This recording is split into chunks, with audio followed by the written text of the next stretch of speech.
Hello everybody, my name is Isis Daniel and I am the Millennial Somm. And today we are here for my favorite day of the week. So if you know the song, you better sing along.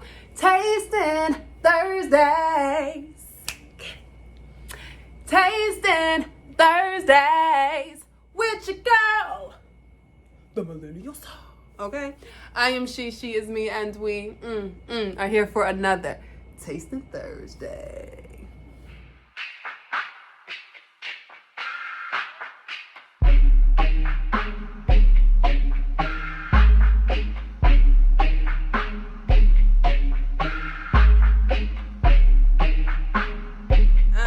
All right, you guys. So, you guys know I've been on a little bit of a hiatus. If you were on Instagram, YouTube, just another day. How you doing, boo? But yeah, I decided to take a break after my birthday, which was Saturday.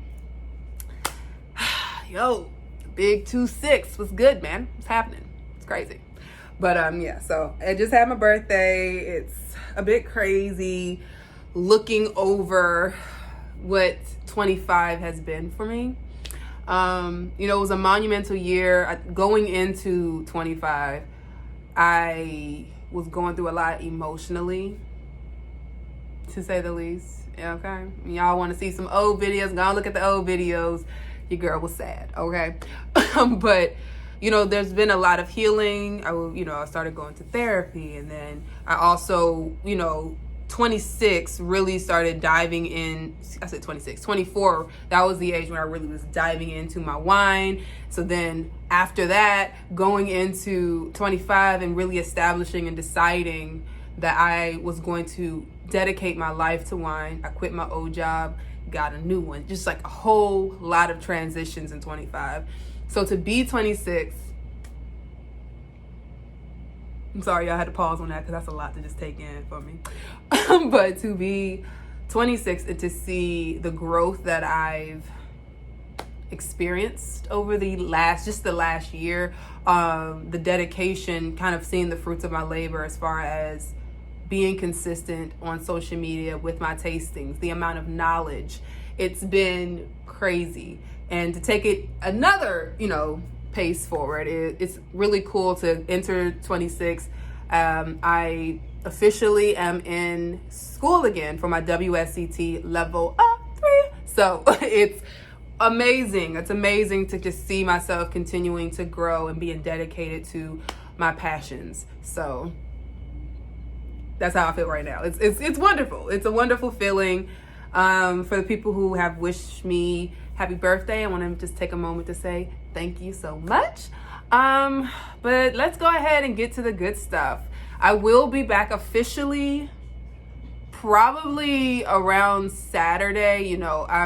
We'll start working again on Saturday for sure. Probably won't see me post and do stuff until maybe like Sunday-ish. And just a heads up, I don't know if you guys hear it, but the dishwasher is going ham right now. So we're just gonna hear it and move past it. Okay? But yeah, so it's been a cool little vacation. I'm very blessed to be able to breathe. Y'all needed to. I've been busy. But let's move on. Let's move on past this. Okay? I'm happy. Another year. I'm getting old. It's all right though. Okay. So let's get to this wine. Now y'all know me. I really try to have tastings that are live, happening in the moment, but I just doesn't always work that way. Sometimes I just be drinking wine. But a couple months ago, I showed you guys how to open up a wax sealed wine. Okay. So if you need a nice little tutorial on how to do it, I definitely recommend you go to some of my old videos. There's one specifically with me opening. I told you guys during that video that I did it before, but it's always been a struggle. And that was the first time in that video that I've sat down, researched, really tried to figure out how to do it correctly, did it on the video and somehow it worked out. Well, I guess it must have paid off, because look at how clean this cut is, y'all. Talk about it. I'm impressed. So I was able to do it correctly. You just go around the lip of the wine with your wine key, with the sharp part, boom, boom, right? And then with the actual wine cork opener part, just twist it in, pop it out as usual. And then this part will just be, that's the part that usually seals, and it comes out with the cork. Okay, so it's very simple. It's actually not as hard as we make it. It's just frustrating because we're used to foil where it's easier. All right, so practice, practice, practice. You can get it too. Just if I can do it, you can do it. Okay. But today we're going to be tasting a Cabernet Sauvignon 2017 Las Jaras. Did I say it right? Come on, y'all. So yes, Las Jaras. It's the J and the A off of me. We just gonna keep pushing. But yeah, so I've had a couple of their wines before. Very, very good, nice quality, usually very complex, awesome journey. So I'm excited to share with you guys this experience, because it actually wasn't what I thought. All right, now gadget time. This is an aerator. You feel me?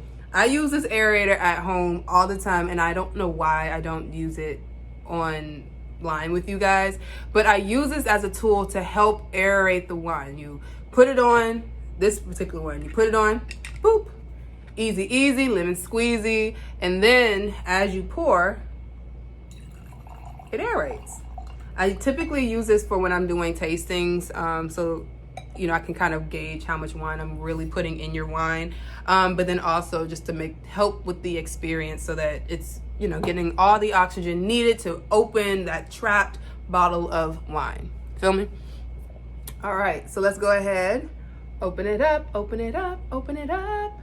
Because even if we use an aerator, it still helps to really get that thing going, get some oxygen up in there. Okay, let's smell. All right, so on the nose, we get some balsamic vinegar, some like red fruit, that being like red cherry. I would say it has like a nice spice to it, maybe even some tobacco in there, even maybe some like nutmeg even. Interesting. Let's taste.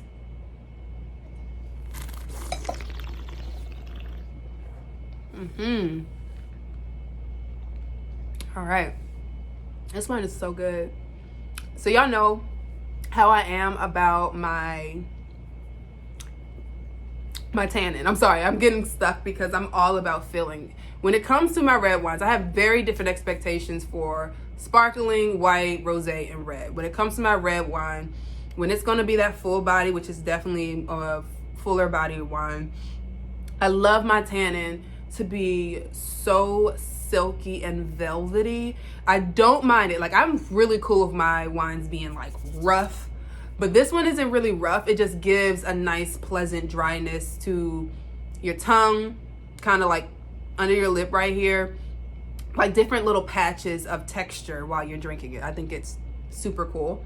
Nice acidity. That's one of the first things I noticed about this wine is how bright it is. So on the nose, it seems like it's going to be like this dense, dark, rough experience with all that tobacco and that balsamic. You're just not really sure what you're going to get, but this acidity really takes it up and makes it super, super bright. The fruit there, the raspberry that we have, yeah, super nice and ripe. So definitely digging this.